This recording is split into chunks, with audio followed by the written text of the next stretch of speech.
একসময় বাঙালির রান্নাঘরে সরিষার তেল ছিল নিত্যদিনের সঙ্গী। মাছের ঝোল থেকে শুরু করে ভর্তা, ভাজি কিংবা বিভিন্ন ধরনের তরকারি সরিষার তেলের ব্যবহার ছিল ব্যাপক।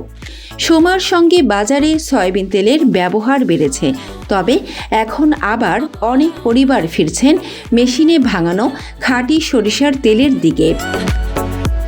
ঢাকার বাইরে দেশের বিভিন্ন জেলায় স্থানীয়ভাবে উৎপাদিত সরিষা সংগ্রহ করে মেশিনের সাহায্যে তেল ভাঙানো হচ্ছে। ক্রেতাদের কাছে এই তেলের প্রধান আকর্ষণ এর স্বাভাবিক ঘ্রাণ, স্বাদ এবং পরিচিত দেশীয় রান্নার ঐতিহ্য। অনেক ভোক্তার দাবি, বাজারের বিভিন্ন দেশি বিদেশি ব্র্যান্ডের দামি সয়াবিন তেল ব্যবহার করেও তারা রান্নার খাবার খাওয়ার পর গ্যাস বা পেটের অস্বস্তির মতো সমস্যার মুখোমুখি হয়েছেন। পরবর্তীতে সয়াবিন তেলের পরিবর্তে খাঁটি সরিষার তেল দিয়ে রান্না করা খাবার খাওয়ার পর তাদের কেউ কেউ তুলনামূলকভাবে স্বস্তি পাওয়ার কথা জানিয়েছেন। তবে এখানে একটি বিষয় মনে রাখা জরুরি, গ্যাস বা পেটের সমস্যার কারণ ব্যক্তি ও খাদ্যাভ্যাস ভেদে ভিন্ন হতে পারে।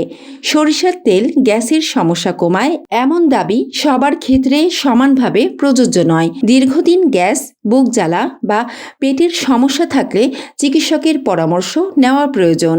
সরিষার তেলের আরেকটি বড় বৈশিষ্ট্য এর তীব্র ও পরিচিত ঘ্রাণ, বিশেষ করে দেশীয় মাছ, শাকসবজি, ভর্তা ও বিভিন্ন তরকারিতে সরিষার তেল খাবারের স্বাদে এনে দেয় আলাদা মাত্রা। ফলে স্বাস্থ্য সচেতনতা, স্বাদ এবং দেশীয় খাদ্যাভ্যাস সব মিলিয়ে অনেক ক্রেতার কাছে আবারও জনপ্রিয় হয়ে উঠছে খাঁটি সরিষার তেল।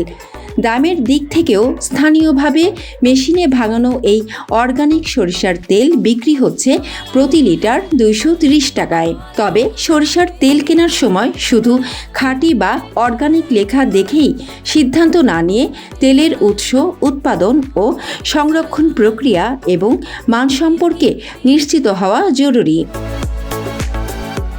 দেশীয় সরিষা থেকে তৈরি তেল একদিকে যেমন আমাদের পুরনো খাদ্য সংস্কৃতির অংশ, অন্যদিকে স্থানীয় কৃষক ও উৎপাদকদের জন্য তৈরি করতে পারে নতুন বাজার। স্বাদে ঘ্রাণে বাংলার ঐতিহ্য খাঁটি সরিষার তেল আবারও ফিরছে অনেক পরিবারের রান্নাঘরে।